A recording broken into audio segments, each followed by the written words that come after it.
here. So we did two projects last winter. The first one I'm going to talk about is an enzyme project that we did with the Dakota feeder calf show cattle that Vern talked about out of Turner Lake.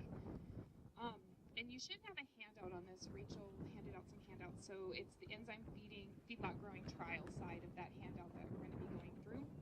Just kind of set this up.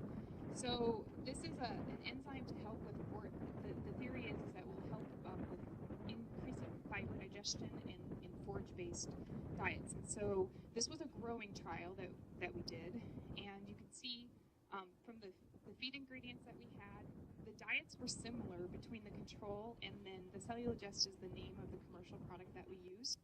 The only thing that was different was that the supplement contained 4 grams per head per day of the enzyme in the Cellulogest treated cattle. Otherwise, the diets were similar, so they were similar in energy, similar in protein. We used 172 head of weaned steers, and they were delivered here in October. And we did an 84-day growing trial with these cattle. And so the base diet was 13.5% CREC protein and 52 megacalories of net energy per gain. The cattle weighed about 600 pounds at the start of the trial, and then it was 84 days later, they were weighing about 930.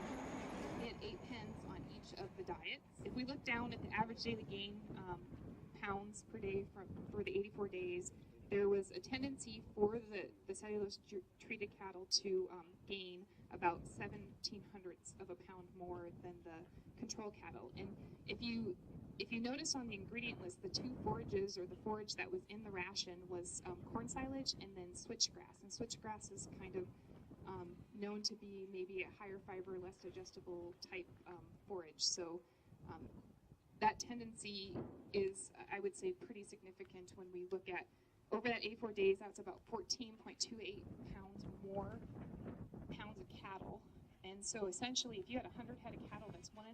That's like adding 1.5 head to the pen at the end of 84 days. There was no effect on dry matter intake. There was a tendency for the Cellulogest cattle to be a little bit more efficient in their pounds of gain per feed intake. And the enzyme cost about 4 cents per head per day. So it's about $3.36 over that entire feeding period to gain that 1.5 head more cattle. So it's a pretty good economic gain. It is a commercially available product that's on the market as well.